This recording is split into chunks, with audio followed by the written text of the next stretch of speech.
नरेंद्र मोदी सरकार से बातचीत करने के लिए किसान विज्ञान भवन पहुंचे हैं। कृषि मंत्री नरेंद्र तोमर भी वहां पहुंच गए। एक बार फिर किसानों और नरेंद्र मोदी सरकार के बीच बातचीत शुरू होगी। दोनों पक्ष आज दोपहर 2 बजे मिलने की उम्मीद थी और एक समाधान मिल जाएगा। यहाँ इस बात पर बहस चल रही थी कि दोनों पक्ष समाधान खोजने के लिए बीच रास्ते में पहुंचेंगे या नहीं।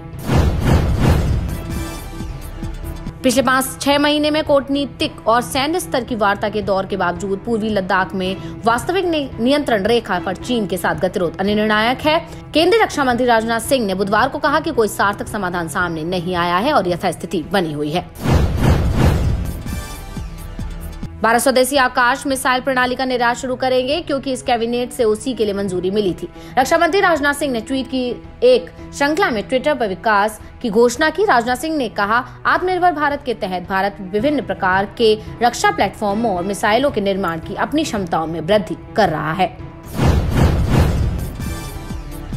कोरोना वायरस के नए तनाव ने भारत को इंग्लैंड से आने वाली उड़ानों पर प्रतिबंध को 7 जनवरी 2021 तक बढ़ाने के लिए मजबूर किया है। पहले यह प्रतिबंध 31 दिसंबर तक था और कोरोना वायरस का नया संस्करण इंग्लैंड से कम समय में कई को संक्रमित कर रहा है। यही कारण है कि नई उत्परिवर्ती वायरस को एक और सभी के लिए खतरनाक माना जा रहा है।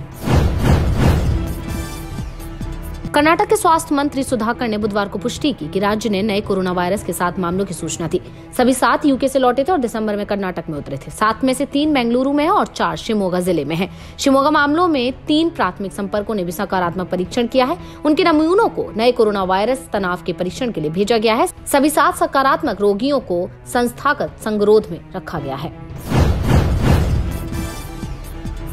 रजनीकांत की फिल्मों में प्लॉट की तरह रजनीकांत का राजनीति में प्रवेश भी ट्विस्ट और टर्न का हिस्सा था। जिस समय तमिलनाडु राजनीतिक क्षेत्र में सुपरस्टार की धमाकेदार एंट्री के लिए उत्साहित सांस ले रहा था, वह स्वास्थ्य कारणों का हवाला देते हुए योजना रद्द कर देते हैं। यह तमिलनाडु में चुनावों से कुछ महीनों पहले होता है और जो कई प्रमुख क्षेत्रीय दलों के साथ चुनाव मैदान में रजनीकांत के संगठन के साथ एक भयंकर प्रतियोगिता की भविष्यवाणी कर रहे थे।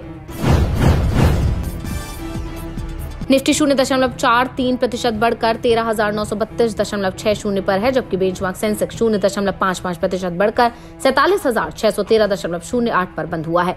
बैंकिंग, जो इस साल अभी भी कुछ क्षेत्रों में से एक है, व्यापक व्यापार के अग्रिम के साथ पकड़ रहा है और क्योंकि विदेश निवेशकों का मानना है कि आर्थिक गतिविधि में एक पलटाव से उधारदाताओं को फायदा होगा। निफ्टी बैंक इंडेक्स देश के सबसे बड़े निजी क्षेत्र के ऋणदाता HDFC बैंक लिमिटेड के साथ 1.23% अधिक बंद हुआ है और 1% से अधिक जोड़ा 5वें सीधे सत्र के लिए बढ़ गया।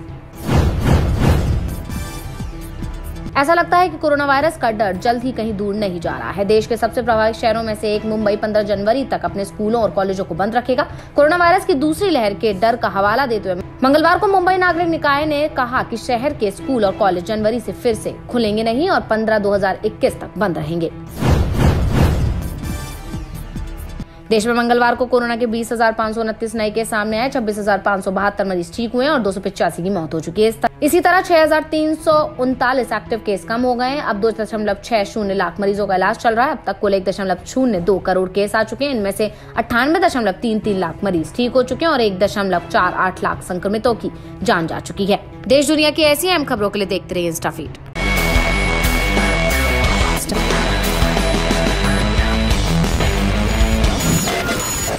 InstaFeed.